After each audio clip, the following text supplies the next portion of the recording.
നബിതങ്ങൾ തൻ്റെ റബ്ബിനെ ധ്യാനിച്ചുകൊണ്ട് അള്ളാഹുവിനെ ആരാധിച്ചുകൊണ്ട് അള്ളാഹുവിൻ്റെ സന്ദേശം കാത്ത ഹിറാ ഗുഹയിൽ ഇരിക്കുമ്പോഴാണ് അല്ലാഹു തആല മഹാനായ ജിബ്രീൽ അലൈഹിസ്സലാമിലൂടെ പരിശുദ്ധമായ ഖുർആനിൻ്റെ ആയത്തുകൾ ഇറക്കുന്നത്. ബിസ്മില്ലാഹിർ റഹ്മാനിർ റഹീം. ഇഖ്റഅ ബിസ്മി റബ്ബിക്കല്ലദീ ഖലഖ് ഖലഖൽ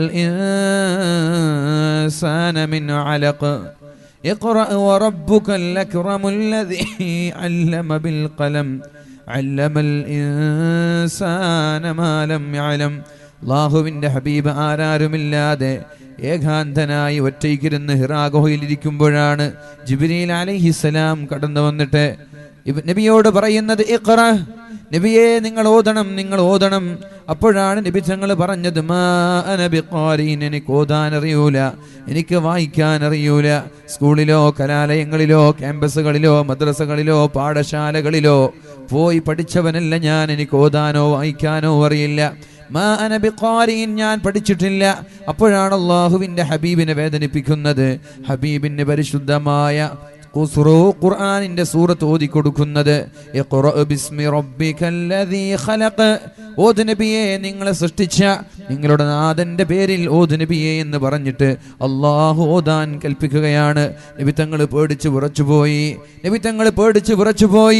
പേടിച്ചുകൊണ്ട് ഹിറാ ഗുഹയിൽ നിന്ന് തൻ്റെ പ്രിയപ്പെട്ട പത്നിയായ ഖദീജ ബീവി റളിയല്ലാഹു അൻഹയുടെ സമീപത്തേക്ക് കടന്നു വരികയാണ്.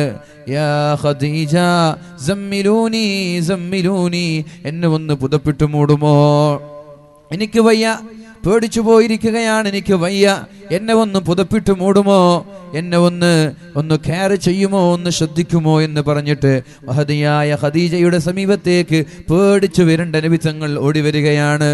ഖദീജ ബീവി അപ്പോഴാണ് തൻ്റെ പ്രാണനായ തൻ്റെ ഭർത്താവിനോട് പറയുന്നത്, യാ മുഹമ്മദ് നബിയെ, അല്ലാഹു നിങ്ങളെ വെറുതെ വിടൂല, അല്ലാഹു നിങ്ങളെ ഒരിക്കലും ബുദ്ധിമുട്ടിക്കുകയില്ല, അല്ലാഹു നിങ്ങളെ വേദനിപ്പിക്കൂല, അല്ലാഹു നിങ്ങളെ വിഷമിപ്പിക്കൂല, നിങ്ങൾക്കൊരു പ്രയാസം അല്ലാഹു നൽകൂല.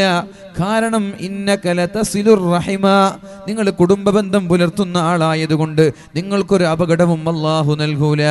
കുടുംബബന്ധം പുലർത്തുന്ന ആളുകളാണെങ്കിൽ അല്ലാഹു അപകടങ്ങൾ നൽകൂല എന്ന് വളരെ വ്യക്തമായി ഖദീജ ബീവി റളിയല്ലാഹു അൻഹ അല്ലാഹുവിൻ്റെ ഹബീബിനോട് പറഞ്ഞു കൊടുക്കുകയാണ്. ഇവിടെ ഒരുമിച്ച് കൂടിയ സഹോദരങ്ങളോട് പറയാനുള്ളത്, തൻ്റെ കുടുംബക്കാരോട്, തൻ്റെ സഹോദരങ്ങളോട്, തൻ്റെ മൂത്താപ്പമാർ, അളാപ്പമാർ, ഉമ്മാമ്മമാർ, പെങ്ങന്മാർ, ആങ്ങളമാർ, ഇവരോട് നല്ല ബന്ധം വെക്കുന്ന ആളുകളാണെങ്കിൽ പിണക്കമില്ലാതെ സന്തോഷത്തോടെ നല്ല ഐക്യത്തോടെ ജീവിക്കുന്ന ആളുകളാണെങ്കിൽ അവർക്ക് അപകടങ്ങൾ വരൂല, അവർക്ക് പ്രയാസങ്ങൾ ഉണ്ടാവൂല, അവർക്ക് ആഫത്തുകൾ ഉണ്ടാവൂല, മുസീബത്തുണ്ടാവൂല എന്ന് മഹാമഹദിയായ ഖദീജ ബീവി റളിയല്ലാഹു അൻഹ വളരെ വ്യക്തമായി പഠിപ്പിക്കുകയാണ്. അല്ലാഹു റബ്ബ് സുബ്ഹാനഹു വ തആല മരണം വരെ കുടുംബബന്ധം നിലനിർത്താൻ അല്ലാഹു തൗഫീഖ് നൽകട്ടെ, അല്ലാഹു തൗഫീഖ് ചെയ്യട്ടെ. എപ്പോഴാണ് ഈ കുടുംബബന്ധം തുടങ്ങുന്നത്? ചെറുപ്പക്കാരെ, അല്ലാഹുവിൻ്റെ ഹബീബ് നിങ്ങളെ വിളിക്കുകയാണ്. യാ മഅശറ ശബാബ്, ഓ ചെറുപ്പക്കാരുടെ കൂട്ടമേ, ഓ ചെറുപ്പക്കാരാ, നിങ്ങൾക്ക് ചെലവ് കൊടുക്കാൻ കഴിയുമോ, മഹർ കൊടുക്കാൻ കഴിയുമെങ്കിൽ ഫല്യതസവ്വജ്, ഉടനെ നിങ്ങൾ കല്യാണം കഴിക്കണം. പിന്നെ താമസിക്കരുത്, അമാന്തിച്ച് നിൽക്കരുത്, പിന്നെയാവാം എന്ന് പറഞ്ഞ് നിങ്ങൾ വൈകിപ്പിക്കരുത്. നിങ്ങളുടെ പഠനം കഴിഞ്ഞു ഒരു 22-24 വയസ്സാകുമ്പോഴേക്കും പഠനം കഴിഞ്ഞു ജോലി കിട്ടിയാൽ വേഗം കല്യാണത്തെക്കുറിച്ച് ആലോചിക്കണം. കാരണം നിങ്ങളുടെ കണ്ണ് ഹറാമിലേക്ക് പോവാതിരിക്കാൻ, ഹറാമ് കാണാതിരിക്കാൻ, ഏതെങ്കിലും വഴിയിലൂടെ പോകുന്ന പെണ്ണുങ്ങളെ അനാവശ്യമായി നോക്കാതിരിക്കാൻ നിങ്ങൾക്ക് ഏറ്റവും നല്ലത് ഉടനെ കല്യാണം കഴിക്കണം. വൈകിപ്പിക്കരുത്, പിന്തിപ്പിക്കരുത്. യാ മഅശറ ശബാബ്, ഓ ചെറുപ്പക്കാരുടെ കൂട്ടമേ, മോണിറ്റർ പോയിട്ടുണ്ട്, മോണിറ്റർ ഒന്ന് ഉഷാറാക്ക്. യാ മഅശറ ശബാബ്, ഓ ചെറുപ്പക്കാരുടെ കൂട്ടമേ, മനിസ്തതാഅ മിൻകുമുൽ ബാഅ, നിങ്ങൾക്ക് ചെലവ് കൊടുക്കാനും മഹർ കൊടുക്കാനും കഴിയുമെന്ന് പറഞ്ഞാൽ നിങ്ങളുടെ പ്രായപൂർത്തിയെത്തി, നിങ്ങളുടെ പഠനം കഴിഞ്ഞു, പിന്നെ നിങ്ങളൊരു ജോലിക്ക് കയറി, അത് 1,00,000 50,000 സാലറി ലഭിക്കുന്ന ജോലി വേണമെന്നില്ലല്ലോ.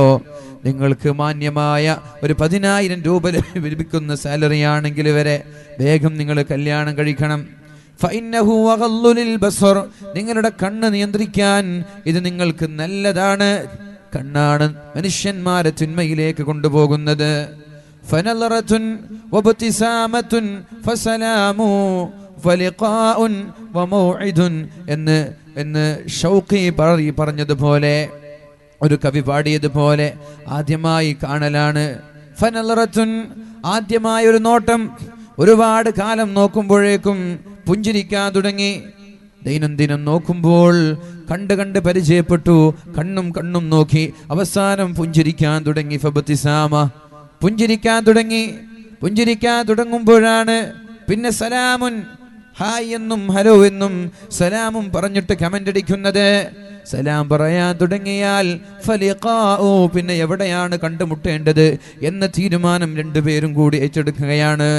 അങ്ങനെ രണ്ടുപേരും കണ്ടുമുട്ടിയാൽ ഫമൗഇദുൻ, പിന്നെ ഒരു വാഗ്ദാനവും ഒരു കരാറും. എവിടെ വെച്ച് കണ്ടുമുട്ടണം, എവിടേക്കാണ് വരേണ്ടത്, എവിടെ നിന്നാണ് കാണേണ്ടത്, എവിടെ വെച്ചാണ് നമ്മൾ കറങ്ങേണ്ടത് എന്നൊക്കെയുള്ള വാഗ്ദാനങ്ങളും അവിഹിതങ്ങളുടെ കരാറുകളും ഉണ്ടാകുന്നത് ആ കണ്ടുമുട്ടലിൽ നിന്നാണ്.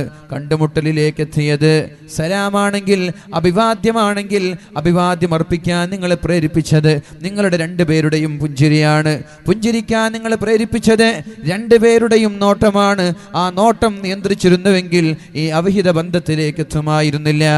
ഈ കണ്ണ് നിയന്ത്രിച്ചിരുന്നുവെങ്കിൽ ഹറാമിലേക്ക് എത്തുമായിരുന്നില്ല. ക്ലാരിറ്റി കുറവ്,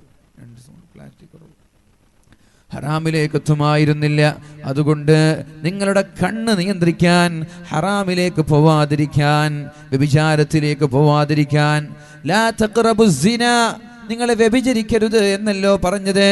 വ്യഭിചരിക്കരുത് എന്നല്ലല്ലോ പരിശുദ്ധ ഖുർആൻ നമ്മോട് പറഞ്ഞത്. വ്യഭിചരിക്കരുത് എന്നല്ല, വ്യഭിചാരത്തിലേക്ക് അടുക്കരുത് എന്നാണ്. വ്യഭിചാരത്തിലേക്ക് നിങ്ങൾ അടുക്കരുത് എന്ന് പറഞ്ഞാൽ നോട്ടം വ്യഭിചാരത്തിലേക്ക് അടുപ്പിക്കുകയാണ്. നോട്ടം തന്നെ ഒഴിവാക്കണമെന്ന് പരിശുദ്ധ ഖുർആൻ നമ്മോട് പഠിപ്പിക്കുകയാണ്. ആ നോട്ടം ഒഴിവാക്കാൻ അള്ളാഹുവിൻ്റെ ഹബീബ് പറഞ്ഞു തന്നത് പ്രായപൂർത്തിയെത്തിയാൽ, നിങ്ങളുടെ പഠനം കഴിഞ്ഞാൽ പിന്നെ കല്യാണത്തെക്കുറിച്ച് ആലോചിക്കണം. വഅഹ്സനുലിൽ ഫർജ്, നിങ്ങളുടെ ഗുഹ്യാവയവങ്ങൾ ഹറാമിൽ പോവാതിരിക്കാനും അത് ഏറ്റവും നല്ലതാണെന്ന് പരിശുദ്ധ റസൂലുള്ളാഹ്. ഇത് ചെറുപ്പക്കാരെ വിളിച്ചിട്ട് പറഞ്ഞതാണ്. അതോ ചെറുപ്പക്കാർ പ്രായപൂർത്തിയെത്തിയാൽ പിന്നെ അവരോട് അഭിസംബോധന ചെയ്യേണ്ടത്. പ്രായപൂർത്തിയെത്തിയ പിന്നെ ഉമ്മയോട് ഉപ്പയോടല്ല പറയേണ്ടത്. ഒരാൾക്ക് 15-16 വയസ്സായി പ്രായപൂർത്തിയെത്തിയ പിന്നെ ഇസ്ലാം അഭിസംബോധന ചെയ്യുക അയാളോടാണ്, അയാളുടെ ഉപ്പയോട് ഉമ്മയോടല്ല. പക്ഷെ അയാൾക്ക് പ്രായപൂർത്തി എത്തുന്നതിന് മുമ്പ് ഉമ്മയ്ക്കും ഉപ്പയ്ക്കും ഒരു അഭിവാദ്യമുണ്ട്, ഒരു അഭിസംബോധന ഉണ്ട്. അതാണ് അല്ലാഹുവിൻ്റെ ഹബീബ് പറഞ്ഞത്. മൻ വുലിദ ലഹു മൗലൂദുൻ, നിങ്ങൾക്കൊരു കുട്ടി ജനിച്ചാൽ ഫല്യുഹ്സിൻ ഇസ്മഹു വഅദബ, നല്ല പേരിട്ട് കൊടുക്കണം, നല്ല അദബ് പഠിപ്പിച്ചു കൊടുക്കണം.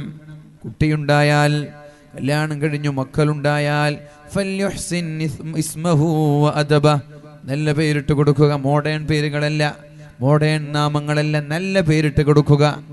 എങ്ങനെയാണ് നല്ല പേര് തീരുമാനിക്കുക? നമ്മുടെ ജീവിതത്തിൽ നമ്മൾ പഠിച്ച, ചരിത്രങ്ങളിൽ നിന്ന് പഠിച്ച മഹാന്മാരായ ഒരുപാട് റോൾ മോഡലുകൾ ഉണ്ടാകും. അവരുടെ പേര് നമ്മുടെ മക്കൾക്ക് ഇട്ടുകൊടുക്കുക. പേരിൽ ഒരുപാട് സ്വാധീനങ്ങളുണ്ട്. നല്ല പേരിട്ടവന് അവൻ്റെ പേരിൻ്റെ അർത്ഥം എന്താണോ അതിനനുസരിച്ചാണ് അവൻ്റെ സ്വഭാവം മാറുന്നത്. മോശപ്പെട്ട പേര് നൽകിയാൽ അതിനനുസരിച്ചാണ് അവൻ്റെ സ്വഭാവം മാറുന്നത്. അതുകൊണ്ട് ഫല്യുഹ്സിൻ ഇസ്മഹു വഅദബ, നല്ല പേരിട്ട് കൊടുക്കണം. വഅദബ, സംസ്കാരം പഠിപ്പിച്ചു കൊടുക്കണം. എന്താണ് സംസ്കാരം? അദ്ദിബു ഔലാദകും അലാ സലാസത്തി ഖിസാൽ, 3 കാര്യം നിങ്ങൾ നിങ്ങളുടെ മക്കൾക്ക് പഠിപ്പിക്കണമെന്ന് പരിശുദ്ധ റസൂലുള്ളാഹ്.